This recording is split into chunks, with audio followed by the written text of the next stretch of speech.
சென்னையே இவங்க 2 பேரும் தான் ஒரு கட்டத்தில் கண்ட்ரோலில் வச்சுருந்தவங்க. சினிமாவெலாம் எடுத்தாங்க இவங்கள வச்சு. ஜெமினின்னு ஒரு படம் எடுத்தாங்க. சேராவுக்கு பார்த்தீங்கன்னா சே ராஜேந்திரன் போலீஸில் இருந்தவர், போலீஸ்லேருந்து டிஸ்மிஸ் செய்யப்பட்டவர்.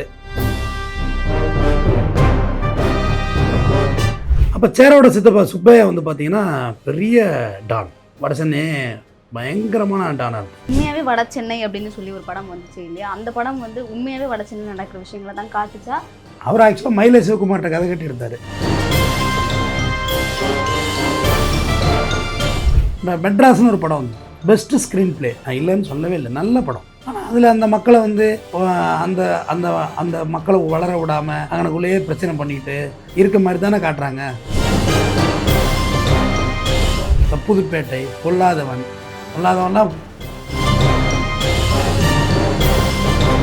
அப்போ போயிட்டு மருத்துவர் நிற்கிறார், செவிலியர் நிற்கிறாங்க, அப்படியே பழப்பைக்குள்ளது கத்தி எடுத்து போடுறாரு சுப்பையார். அட்டன் பண்ணவங்களை பெருசாக எடுத்துக்க மாட்டாங்க, யார் விட்டாங்களோ அவங்கள தான் பிடிப்பாங்க. கலவரம் ஸ்டார்ட், பெரிய கலவரம் ஆகுது. அதை வச்சு தான் விரும்மாண்டின்னு ஒரு படம் எடுத்தாங்க. காவல்துறை ஃபயரிங்கில் கிருஷ்ணகிரி மாவட்டம் ஓசூரில் வெள்ளரிவு அவர்கள் என்கவுண்டரில் கொலை செய்யப்பட்டார்.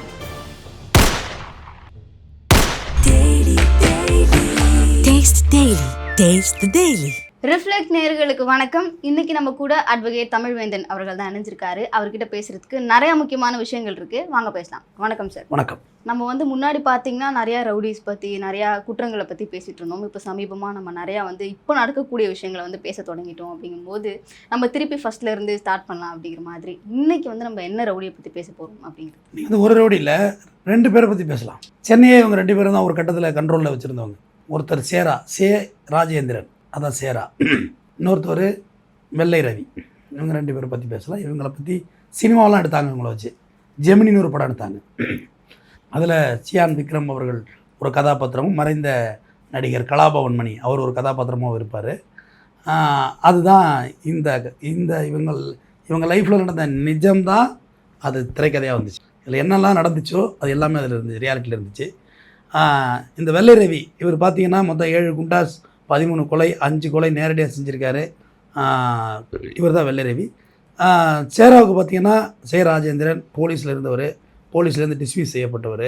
ஏன்னா அவங்க சித்தப்பா சுப்பையான்னு சொல்லிட்டு அவர் பெரிய ரவுடி, அவர் இந்த பின்னணி இருக்காங்கன்னு சொல்லிட்டு அவர் வந்து போலீஸ்லேருந்து டிஸ்மிஸ் பண்ணுறாங்க.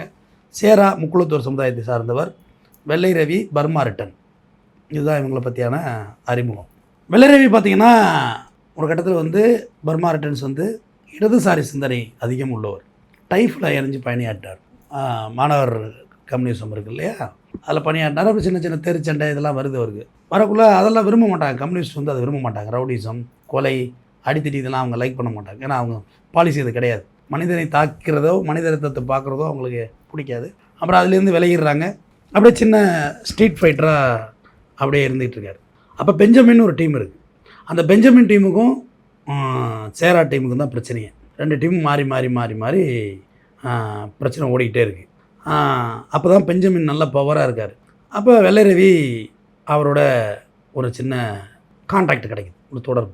அப்போ சேராவோட சித்தப்பா சுப்பையா வந்து பார்த்திங்கன்னா பெரிய டான், வடசென்னை பயங்கரமான டானாக இருக்குது. ஏன் சார் ரவுடிஸ் அப்படின்னாலே வட சென்னைன்னு ஏன் அப்படி சொல்கிறாங்க? அது நான் ஒத்துக்க மாட்டேன். கன்னியாகுமரியில் கூட தான் ரவுடி இருக்காங்க, எல்லா ஊர்லேயும் தான் இருக்காங்க. எந்த ஊரில் ரவுடி இல்லை, எல்லா ஊர்லேயும் இருக்காங்க. ஆனால் இது திட்டமிட்டு அந்த வட சென்னை வந்து முத்திரை குத்துறார்கள்னு தான் நான் பார்க்குறேன். என்னோட பார்வை, இது தனிப்பட்ட கருத்து, இது யாரோட புது கருத்து இல்லை. திட்டமிட்டு வட சென்னை பீப்புள்ஸ்னால் இப்படி தான் இருப்பாங்க, அவங்க பேசுகிற மொழி இப்படி இருக்கும். அதில் முக்கியமான விஷயம் என்னென்னா, போர்ட் வட சென்னையில் இருக்குது. வட சென்னைங்கிறது மெரினாவில் தான் வட சென்னை தான்மா, தென் சென்னை கிடையாது. அப்படியே ஆரம்பித்து கும்மிடிப்பூண்டி வரையுமே வட சென்னை தான். இந்த பக்கம் திருவள்ளூர் வரையும் வட சென்னை தான். நிறைய தொழில் கம்பெனிகள் அங்கே இருக்குது. அதுகளை மிரட்டுறது, உருட்டுறது, இப்படி சில விஷயங்கள் பண்ணுறாங்க. ஆனால் வட சென்னையிலேருந்து, வட சென்னை என்பது உழைப்பவர்களின் இடம், உழைப்பாளிகளின் இடம், மீன்பிடி தொழில், உழைப்பு, அதுதான் அவங்களோட பேஸ். ஆனால் சினிமாக்கள் அது ரொம்ப பெரிய லெவலில் முத்திரை குத்திச்சு. வட சென்னைனா ரவுடி தான், கஞ்சா வைப்பாங்க. ஏங்க தென் சென்னையில் கஞ்சா வைக்கலையா சொல்லுங்கள்? இல்லையா? கஞ்சா இல்லையா? இருக்குது தானே. இப்படி பேசும்பொழுது எனக்கு ஒரு கேள்வி எழுது. உண்மையாவே வட சென்னை அப்படின்னு சொல்லி ஒரு படம் வந்துச்சு இல்லையா? அந்த படம் வந்து உண்மையாவே வட சென்னையில நடக்கிற விஷயங்கள தான் காட்டுச்சா? இல்ல அதுவும் வந்து ஒரு இப்படிதாங்கிற மாதிரி இருந்துச்சுன்னு நினைக்கிறீங்களா? அது சினிமாவுக்கு அவர் எடுத்தது. அவர் ஆக்சுவலாக மயிலை சிவகுமார்கிட்ட கதை கட்டி எடுத்தார். மயிலை சிவகுமார்னா வட சென்னையா? இந்த இருக்கும் மயிலாப்பூர்மா. மயிலாப்பூர் சிவகுமார், மயிலை சிவகுமார், டைகர் சிவா தான் அவரோட பேர். அவர்கிட்ட போய் கதை கேட்டு எப்படிலாம் இருக்கும், இதெல்லாம் தப்புமா. இவங்க எடுத்த படத்தில் பாருங்கள், வட சென்னையில் வந்து இது மாதிரி தான் இருக்கா, இந்த மாதிரி ஸ்மக்கிள் பண்ணிகிட்டு இருக்காங்களா, இல்லை இதுமாரி தவறான வேலை செய்கிறாங்களா, இல்லை கொலை பண்ணிக்கிறாங்களா, இதெல்லாம் தவறு இல்லை. சினிமானே எடுங்க, அது ஏன் வட சென்னைன்னு அதெல்லாம் அப்ஜெக்ஷன் பண்ணணுமா? நம்ம மெட்ராஸ்னு ஒரு படம் வந்தது, பெஸ்ட்டு ஸ்க்ரீன் ப்ளே. நான் இல்லைன்னு சொல்லவே இல்லை, நல்ல படம். நான் வந்து ஒருத்தன் திரைப்படம் எடுக்க கற்றுக்கணுன்னா ஒரு 10 படத்தில் அது ஒரு படமாக சொல்லுவேன். ஒரு 10 படம் நான் சொல்லுவேன், 9 படம் வெளியிலேருந்து சொல்லுவேன். மெட்ராஸும் பாரு. ஆனால் அதில் அந்த மக்களை வந்து அந்த அந்த அந்த மக்களை வளர விடாமல் அங்கனக்குள்ளேயே பிரச்சனை பண்ணிக்கிட்டு இருக்க மாதிரி தானே காட்டுறாங்க. ஒரு செவத்துக்காக சண்டை கட்டிக்கிறாங்க. அது ஒன்றும் பெரிய உயர்வாக காட்டலை இல்லைம்மா. இப்போ புதுப்பேட்டை, பொல்லாதவன்லாம் பக்கா வட சென்னை வச்சு எடுத்தாங்க. அதில் அவங்க உயர்வாக காட்டலையே. ரவுடியோட தம்பி அண்ணனே கொள்கிறான், எந்த ஊரில் கொள்வானம்மா. நீங்கள் ரவுடி சத்தம் காமிக்கணுங்கிறதுக்காக அப்படி எடுக்கிறது சரியாக இருக்காதுங்கிறது என்னோட பார்வை. அவங்கள உயர்வாக காட்டலாம்ல. வட சென்னையே எவ்வளோ நல்ல விஷயங்கள் இருக்குமா, காமிக்கிறதுக்கு 1000 விஷயம் இருக்குது. உழைப்பவர்களின் இடம் அது, பூமி அது. அதனால் சினிமாக்களும் கொஞ்சம் கட்டமைக்குது அது மாதிரிங்கிற மாதிரி நான் பார்க்குறேன். ஓகே, இப்போ வந்து வெள்ளை ரவி சேரா பற்றி பேசிக்கிட்டு ரைட். இருந்தோம். ஓகே. அப்போ சுப்பையா அவருக்கு வந்து உடம்பு சரியில்லை. அவர் வந்து மருத்துவமனையில் சேர்க்கப்பட்டிருக்குள்ள ஃபுல் செக்யூர்டு சேரா டீமு. ஏன்னா தெரியும் அவங்க ஆபத்து இருக்குன்னு, போலீஸும் பாதுகாப்பு இருந்துச்சு. அப்போ 2 நம்ம கட்டப்பைன்னு சொல்லுவோம்ல, 2 பழம், பை நிறைய பழம். சேரா பற்றி சொல்லிடுறேன், ரொம்ப அழகானவர், ரொம்ப ரொம்ப அழகு, கலரு அழகு, அந்த மாதிரிலாம் முகமே இல்லை, அந்த மாதிரி டைப். அப்போ எடுத்துகிட்டு மேலே போகிறாரு பழத்தை எடுத்துகிட்டு. அப்போ பார்க்குறவர் யாருன்னே தெரியல இவர். அப்போ போலீஸும் வந்துட்டு யாரை பார்க்கணும், பேஷண்ட்டை பார்க்க போகிறேன், பழம்லாம் இருந்தோன்னே நான் விட்டுட்டாங்க. அப்போ போயிட்டு மருத்துவரும் நிற்கிறார், செவிலியரும் நிற்கிறாங்க. அப்படியே பழப்பைக்குள்ளேருந்து கத்தி எடுத்து போடுறாரு சுப்பையாவை ஹாஸ்பிட்டலுக்குள்ளே. எந்த விதமாக இல்லை. இப்போலாம் தெரிச்சு ஓடி டாக்டர்லாம் என்ன அவங்க நினச்சி பாருங்களேன், போட்டுட்டு வெளியே வந்துடுறாரு. எப்படி இருந்தான் போட்டோன்னா யாருக்கும் சொல்ல தெரியல. வெள்ளையாக இருந்தான். வெள்ளைன்னா வெள்ளை, அப்படி ஒரு வெள்ளை. அவர் வெள்ளையாக இருந்தோன்னே பல ரவிகள் இருந்து விட்டு வெள்ளை ரவி இவர் கட்டமைக்கப்பட்டார். இதுதான் அவருடைய முதல் இன்னிங்ஸ். ஆனால் முதல் சம்பவமே பெரிய சம்பவம், எதிர்பாராத சம்பவமாக போச்சு. அப்போ அதில் பழிக்கு பழியாக பெஞ்சமின் கொலை செய்யப்பட்டார். ஏன்னா பெஞ்சமின் ஏவி தான் வெள்ளை ரவி கொலை பண்ணிட்டார். ஏன்னா என்றைக்குமே ரவுடிஸ் ஹிஸ்டரியில் வந்து அட்டன் பண்ணவங்களை பெருசாக எடுத்துக்க மாட்டாங்க. யார் ஏவி விட்டாங்களோ அவங்கள தான் பிடிப்பாங்க, ரிவெஞ்ச் எடுத்தாங்க. அப்புறம் பெஞ்சமின் மரணத்துக்கு பிறகு, கொலைக்கு பிறகு பெஞ்சமின் இடம் வேக்கண்ட், வெள்ளரவி உட்காரார் அந்த சீட்டில். சுப்பையா இறந்துட்டார் சேரா டீமில். அப்போ சேரா தான் அங்கே. இந்த பக்கம் பெஞ்சமின் டீமில் பெஞ்சமின் கொலை செய்யப்பட்டு விட்டார். அந்த இடத்துல வெள்ளரவி வெர்சஸ் சேரா ஓடுது. மாற்றி மாற்றி மாற்றி மாற்றி பிரச்சனை ஓடிக்கிட்டே இருக்குது. 2 பக்கமும், இந்த பக்கம் வெள்ளை வெர்சஸ் சேரா, இந்த பக்கம் ஒரு மர்டர்னா அந்த பக்கம் ஒரு மர்டர். பிறகு போலீஸுக்கு பெரிய தலைவலி ஆகிப்போச்சு. உடனே பார்த்தோன்னே போலீஸுக்கு பெரிய நெருக்கடி ஆகிப்போச்சு. என்னடா இது இப்படி பல பிரச்சனை போயிட்டே இருக்கு அப்படின்னு சொல்லிட்டு சகில் அக்தர் அந்த டிசி பேர், அவர் ஒரு முடிவு எடுக்கிறார். சேரா இங்கே வா, வெள்ளை இங்கே வா, உட்கார், நான் சொல்கிறத கேள்வி. பீஸ் மீட்டிங் அரேஞ்ச் பண்ணுறாங்க. பீஸ் மீட்டிங்மா பார்த்துக்க, ரவுடிகளுக்கு பீஸ் மீட்டிங் நடத்தணும்னா இப்போ அவங்க எவ்வளோ பெரிய ஆளுகளாக இருந்திருப்பாங்கன்னு பாருங்கள். எளிதாக நினைப்பதில்லை. ரவுடிசமும் ரொம்ப கஷ்டம், நம்ம வாழ்கிறது ரொம்ப கஷ்டம். நான் இல்லைன்னு சொல்லவே இல்லை. நான் ரவுடிசத்தை ஆதரிக்கவும் இல்லை. ரவுடிகள் ஆகிட்டாங்கன்னா அவங்கள வந்து நான் தரக்குறைவாகவும் நான் நினைக்க மாட்டேன். அதுக்கு சமுதாயம் இருக்குது, சமுதாய கட்டமைப்பு, பொருளாதார ஏற்றத்தாழ்வு, நிறைய பிரச்சனை இருக்குல்ல. சமுதாயத்தோட மொராலிட்டிக்கு நான் எப்படி வர்றேன்? இந்த சமுதாயத்துக்கு எதிரான ஆன்டி எலமெண்ட்டாக நான் மாறுறதுக்கு நான் மட்டுமா காரணம்? சொசைட்டி ஒரு காரணம் தானே. சமூக கட்டமைப்பு எனக்கு ஒரு பிரச்சனை. கூப்பிட்டு பீஸ் மீட்டிங்லாம் வச்சு ஜெமினி பட பாஷையில் எப்படி தேஜாவையும் விக்ரம் சியானையும் கூப்பிட்டு வச்சு பேசி ஒரு முடிவுக்கு வருவார்ல அந்த இந்த சீன் தான் அது. ஒரே இளநியில் 2 ஸ்டாப் போட்டு, ஒரு பக்கம் சேரா, ஒரு பக்கம் வெள்ளை ரவி குடிக்க வைக்கிறாரு. பிரச்சனை முடியும்ப்பா, பெரிய தலைவலியாக இருக்குது, அமைதியாகுங்க அப்படின்னு சொல்லி 2 பேரும் ஒரே ஸ்டாப் போட்டு குடித்தாங்க. 2 டீமும் அமைதின்ட்டு போலீஸ் போய் அப்பாடா அப்படின்னு வீட்டுக்கு போய் படுக்கலை. சகில் அக்தர் அன்றைக்கி நைட்டே ஒரு மர்டரு, அன்றைக்கி நைட்டே மர்டர் ஆகிடுச்சு. ஏன்னா காம்ப்ரமைஸ் ஆக முடியாத இடத்துக்கு வந்து 2 பேருமே போயிட்டாங்க. மர்டர் ஆனோன்னே போலீஸ் அவ்வளோதான், இதுக்கு மேலே வைக்க முடியாதுங்கிற முடிவுக்கு வந்துட்டு போலீஸ். இதில் பார்த்தீங்கன்னா வெள்ளரவியில் வந்து பார்த்திங்கன்னா ஒரு பெரிய விஷயம் என்ன சொல்லணும்னா 1997 சென்னை ஜெயில் கலவரம். எங்கே தெரியுமா அந்த ஜெயில்? அப்போ சென்ட்ரல் ரயில்வே ஸ்டேஷன் எதிர்த்தாப்படுது. அதாவது நான் வக்கீலாகி என்ட்ராகி உள்ளே வர்றேன் 2007-8களில். அப்போ தான் சிறை இங்கே சிறை இருந்துச்சு. 8 கடைசியில் தான் ஜெயில் ஷிஃப்ட் ஆகுது. எல்லோரும் பார்க்குறதுக்கெல்லாம் அனுமதிச்சாங்க. அப்போ என்ன ஆகுதுன்னா, சிறையில் வந்து பாக்ஸர் வடிவேல்னு சொல்லி மிகப்பெரிய டான் உள்ளே இருந்தார். அவருக்கு ஃபுட் பாய்சன் ஆகிட்டு. ஆஸ் பர் போலீஸ் ரெக்கார்டு நான் சொல்கிறேன், நிஜம் எதுவாக இருக்கலாம், அதுக்கு நான் உத்தரவாதம் இல்லை. நான் சொல்கிறது கொஞ்சம் முன்ன பின்ன கூட இருக்கலாம். எது பதிவுன்னா போலீஸ் ரெக்கார்டை வச்சு தான் நான் பேசிக்கிட்டு இருக்கேன். போலீஸ் என்ன ஸ்டேட்மெண்ட்டோ, ஏன்னா நிஜம் தெரிஞ்சவங்க இருப்பாங்க, இது இப்படியா நடந்துச்சுன்னு நம்மளை தப்பாக நினைக்க வேண்டியதில்லை. போலீஸு தான் சொல்கிறாங்க. அப்போ என்ன ஆகுதுன்னா, அவர் GH சேர்க்குறாங்க, Madras medical college, Rajiv Gandhi மருத்துவமனைன்னு இருக்கு இல்லையா, அங்கே சேர்க்குறாங்க. சேர்த்தோடனே அவர் இறந்துடுறாரு. இறந்தோடனே ஜெயிலுக்குள்ளே ட்ரிகராக ஆரம்பிக்குது, கலவரம் ஸ்டார்ட் ஆக ஆரம்பிக்குது. அப்போ ஜெயிலர் பேர் ஜெயக்குமார். அரிசியை குத்தி ஊசி பார்த்துருக்கீங்களா? குத்தூசின்னு பார்த்துருக்கீங்களா?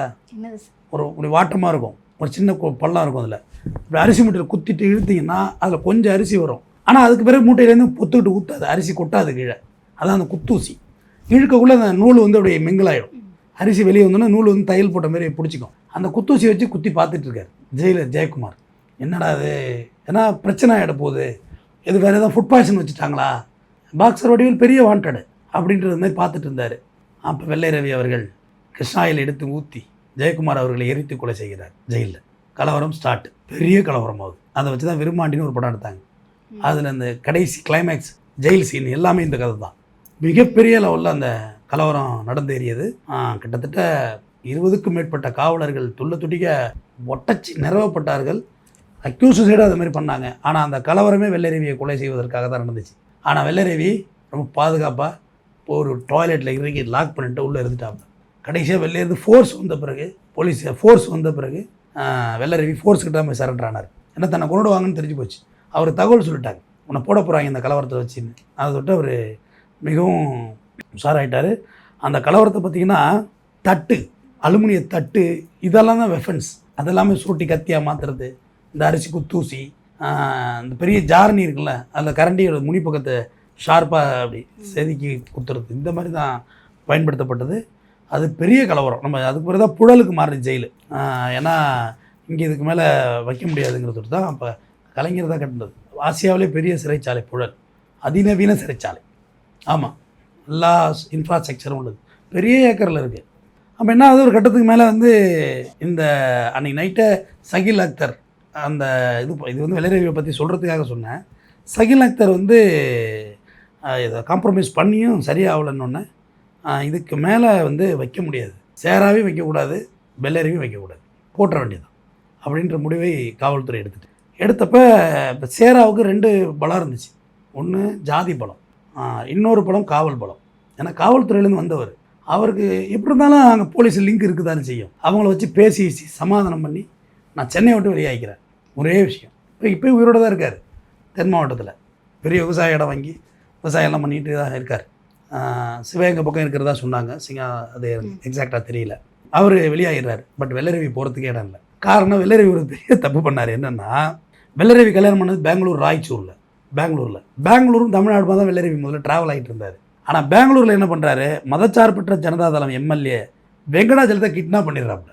பெரிய சம்பவம், கிட்னாப் பண்ணி அது பெரிய பஞ்சாயத்தாச்சு, அது பெரிய குழப்பத்தலாச்சு. அப்போ தான் அந்த சுச்சுவேஷன் தான் கமிஷனர் ஜாங்கின்டோட வருகை. எப்படின்னா, சுதர்சனம் எம்எல்ஏவை கொலை செஞ்சுட்டாங்களா பவாரியா கொள்ளையர்கள், அவங்கள பிடிக்கிறதுக்கு வேண்டி அவரை இறக்கியிருந்தாங்க. அவர் தான் பிடிச்சிட்டு வந்தார் பவாரியா கொள்ளையர்களை. அப்போ வெள்ளரவி அங்கேயும் போக முடியல, எங்கள் பெங்களூருக்கும் போக முடியல, இங்கேயும் இருக்க முடியல, வேறு வழி இல்லை. சேராவுக்கு ஒரு இடம் இருந்துச்சு, ஷிஃப்ட் ஆகிட்டார் மதுரைக்கு. இவருக்கு 2 இடமுமே பிரச்சனை ஆகி போச்சு. இல்லாட்ட மாமனார் வீட்டு சைடு போயிருந்துருக்கலாம், அங்கேயும் பிரச்சனை ஆகிட்டு. அப்போ இந்த சுச்சுவேஷனில் என்ன செய்கிறாரு, இதெல்லாம் இங்கே எதிர்பார்க்கவே முடியாத இதெல்லாம், சினிமாவை மிஞ்சியது. முழு பெண் வேடம் விடுறார் வெள்ளரவி. ஃபோட்டோ இருக்குது, இமேஜ் இருக்குது. முழு பெண் வேடம் விட்டு பழைய கமிஷனர் ஆஃபீஸ் தெரியுமா என்ன இருந்ததுன்னு, நம்ம அசோகா ஹோட்டல் இதெல்லாம் இருக்குது தெரியுங்களா, அது அந்த சைடு. அதில் இப்போ அது அருங்காட்சியகமாக இருக்குது. அங்கே வர்றாரு, வந்துட்டு ஃபோன் பண்ணுறாரு யார் உள்ள போலீஸுக்கு. அவருக்கும் போலீஸில் நெருக்கம் இருந்திருக்கும். ஃபோன் பண்ணி நான் வெளியே இருக்கேன் வாங்க அப்படின்னு சொல்கிறாரு. வெளியே தேடுறாங்க, எங்கே வெள்ளரவி. கடைசியாக ஒரு புடவையில் ஒரு அழகான ஒரு பெண் நான் தான் அப்படின்னோடனே என்ன பார்த்தா அடையாளமே தெரில, அந்தளவுக்கு ஒரு பெண் மேடமாகவே இருந்தார். இல்லை ஏதோ வழி இருக்கும், வாய்ப்பு இருக்குமான்னு பார்க்க வந்தேன் அப்படின்னு. அதாவது பேச்சுவார்த்தை நடத்த தான் வர்றாரு அவர் ஆக்சுவலாக, இனிமேலாவது சரி பண்ணலான்னு. அப்போ அவங்க சொல்லிடுறாங்க, இல்லை ரவி தப்பாக நினச்சிக்காத, எல்லாமே கையை மீறிடுச்சு, இனிமேல் நான் ஒன்றுமே பண்ண முடியாது, இது எங்களால் இனிமேல் ஹெல்ப் பண்ணுறதுக்கு ஒன்றுமே இல்லை, அழைச்சிட்டு போய் பஞ்சாயத்து பேச வைக்க முடியுமானா சூழ்நிலை இல்லை, அதான் உண்மை. அப்புறம் அவர் சொல்கிறார், எனக்கும் தெரிஞ்சு போச்சு, என்னோட மரணம் தெரிஞ்சிருச்சு, எனக்கு உங்களெல்லாம் பார்க்க முடியுமான்னு நினச்சேன், கடைசியாக ஒரு அப்படி பார்த்துட்டு போகலான்னு வந்தேன்னா ஆட்டோவில் ஏறி போயிடுறார். அதில் தான் அவர் சென்னை அவுட் ஆஃப் ஸ்காட் ஆகுறாரு. அப்போ என்ன செய்கிறாரு, ஓசூரில் அவர் இருக்கிறதா காவல்துறைக்கு தகவல் வருது. பாகலூர் பைபாஸ், அதாவது பெங்களூருக்கு போக்குள்ள நீங்கள் ஓசூரோட முடிஞ்சிடும், அந்த ஒரு டோல் தாண்டினாலே பெங்களூர் தான். அது அந்த இடத்துல இந்த ரைட்டில் ஒரு ரோடு போகும், அது பாகலூர் ரோடு, அப்படி போயும் பெங்களூருக்கு வரலாம். அந்த ஏரியாவில் இவர் இருக்கிறதா தகவல் வருது 2013. அப்போ போலீஸ் முழுசாக வந்து அந்த அவரை வாட்ச் பண்ணி கிளம்ப ஆரம்பிக்கிறாங்க. ஹைவேல வந்து இதுவும் போலீஸ் ரெக்கார்டு தான். ஹைவேல வந்து அவங்கள வந்து அவரோட காரை வந்து மடக்கிறதாகவும், அது வெள்ளரவி வந்து உள்ளேருந்து ஃபயரிங் பண்ணதாகவும், அதற்கு பதிலாக காவல்துறை ஃபயரிங்கில் கிருஷ்ணகிரி மாவட்டம் ஓசூரில் வெள்ளரவி அவர்கள் என்கவுண்டரில் கொலை செய்யப்பட்டார்.